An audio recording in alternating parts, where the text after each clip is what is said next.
gusto ko rin magpasalamat kay Lord. Last week po na nagtatrabaho po ako, nagtatravel po ako. Sinita ako ng pulis, sabi niya sa akin, pasado na daw yung, fail na daw yung MVPI ko, yung motor vehicle periodic check, inspection. So, hindi naman ako tinikitan. Pero sabi ko sa isip ko, sabi ko, kasi nandun na rin ako sa Taula, kasi nandun yung MVPI. So, sabi ko, Lord, alam ko na sasakyan, maraming sira, sabi ko. Kasi yung ilaw ko, pundido. Tapos yung sa baba, may ano yun, pastor, may ang shock na pinataas ko, so bawal yun. Bawal, hindi pwede na pagpumasok doon sa testing, nandun yung mga revision sa sasakyan. So bawal yun. So sabi ko, nag-intercede ako kay Lord. Sabi ko, Lord, alam ko Lord na maraming, alam ko papasok ka, alam ko maraming sira yung sasakyan, pero naniniwala ako sa iyo Lord na hindi mo ako papayagan na mananakawan ako ng dilat ang matapos. So nag-intercede po ako. Alam ko po na inon ko po yung sasakyan, tapos pinadaan ko po doon sa ano. Sabi ko, Lord, bulagin mo na naman sila, Lord. Sapat-sapat mo silang bulagin, Lord. So dumaan doon sa testing ng sasakyan. Parang mga bulag sila na hindi nila nakikita yung sira na sasakyan. Tapos tinitignan-tignan lang nila. Tapos nang pumunta na ako doon sa cashier, may Pilipino doon. Sabi niya sa akin, Brad, okay na yan, Brad, papasahin ko na yung sasakyan niya. Oh, praise God, di ba? Alam niya na fail yung sasakyan ko, pero pinapasa niya. Di ba po? Glory to God po. So hindi ako niya ni Lord na manakawan ng dilat ng mga mata. Amen. Sige po, samahan niyo po ako sa aklat po ni Mateo, chapter 7, verse 7 to 8. 7 to 8 po. Sa Tagalog po. Verse 7. Humingi kayo at kayo'y bibigyan. Humanap kayo at kayo'y makakatagpo. Kumatok kayo at kayo'y pagbubuksan. 8. Sapagkat ang bawat humihingi ay tatanggap. Ang bawat humahanap ay makakatagpo. At ang bawat kumakatok ay pagbubuksan. Basahin din po natin sa English po, mas maganda. Ask and it will be given to you. Seek and you will be found. Knock and the door will be opened to you. For everyone who asks, receive. The one who seek, find. And to the one who knocks, the door will be open. Praise God po. Samahan niyo muna po ko sa maikling panalangin po. Plakakan po natin po. O Diyos na kapangyarihan sa lahat na may lalang ng langit at lupa. Lord, maraming salamat Lord dahil isa na naman po Lord na privilege Lord na magamit mo ako Lord sa gabing ito. Lord, salamat Lord. Salamat Lord dahil sa kabila po ng lahat Lord ay sa kabila po Lord ng aking mga pagkukulang sa iyo Lord ay ginagamit mo pa rin ako, Lord. Salamat, Lord, at Lord, pagkalinisan mo ko, Lord, mula ulo hanggang talampakan, Lord, at ang aking mga bibig, Lord, gamitin mo lamang po, Panginoon, na maging bibig mo lamang po, Panginoon. Salamat po, Panginoon, at hinihiyaan ko po, Panginoon, ang iyong banal na Espiritu, na siya po, Panginoon, na manguna po, Panginoon, at gamitin lamang ako, Panginoon, sa ikakarangal mo, Panginoon. Salamat po, Panginoon, at sa aking mga kapatid po, Panginoon. Buksan mo, Panginoon, ang kanilang spiritual ears, eyes, and understanding po, Panginoon. Salamat po, God, in Jesus' name. Amen. Amen. Praise God po. Ang pamagat po ng short exhortation about prayer po ay ask, seek, and knock po.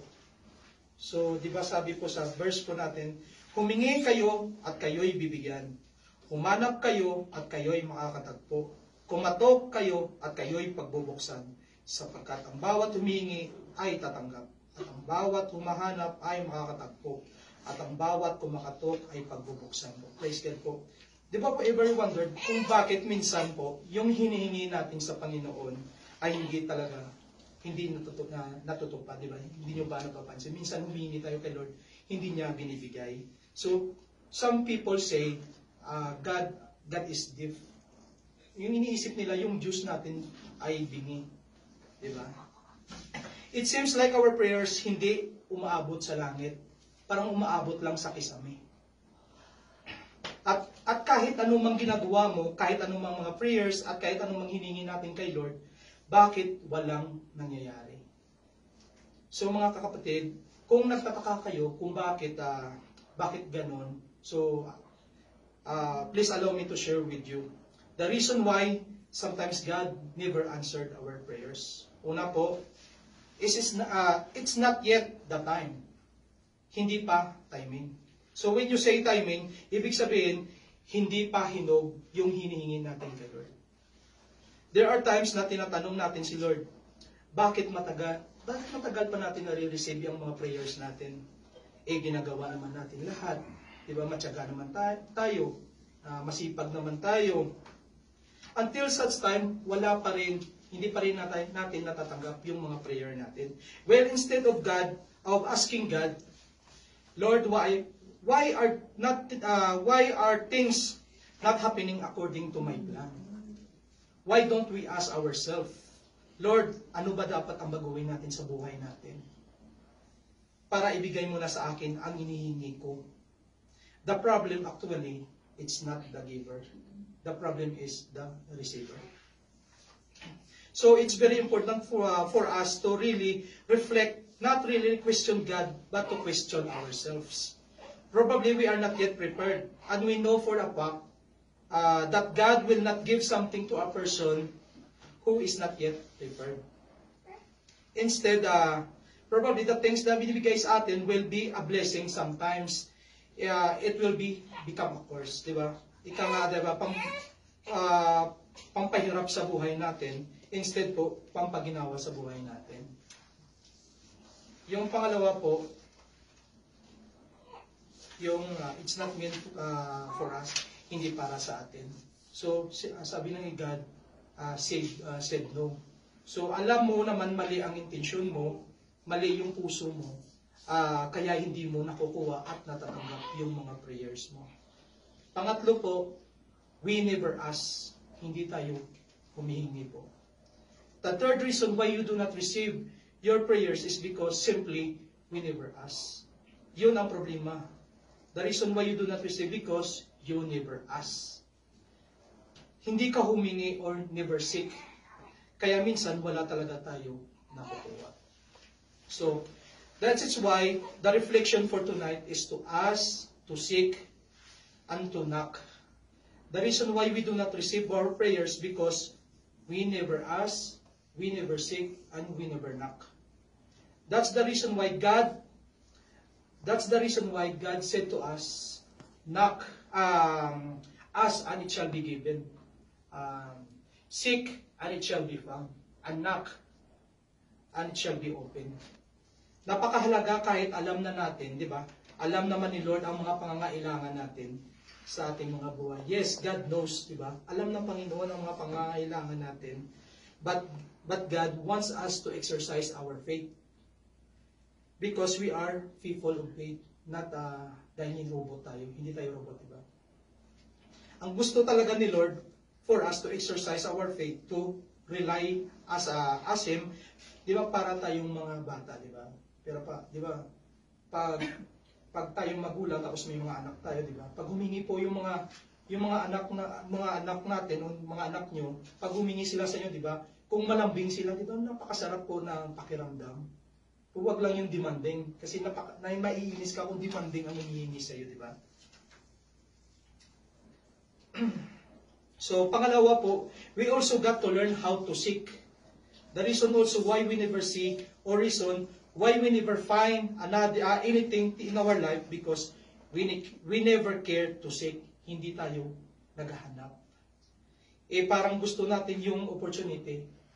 Gusto natin yung opportunity ang dumating para sa atin. Pero di ba, dapat ang gagawin natin yung tayong lumapit sa opportunity.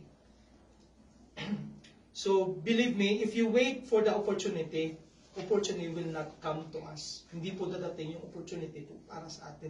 So, dapat tayo po ang gumalaw para po sa opportunity po. So, ang pinakauli po, last, we should learn to knock. Diba? When you say knock, you gonna knock through God's heart. So, paano ba tayo mag-knock through God's heart? Diba? Through praying, by seeking Him, and knowing God's will. So, there are things that you and you gonna do na kailangan natin gawin. Kaya nga sinabi ni Lord sa, di ba? Sinabi ni Lord sa Matthew 6, chapter 6:33, ba? Seek ye first the kingdom of God and His righteousness, and all these things shall be added unto you. Kailangan hanapin muna natin kung ano ang will ni God para sa atin. So kung ano ang plano ni Lord para sa atin, bago niya tayo pagpalain.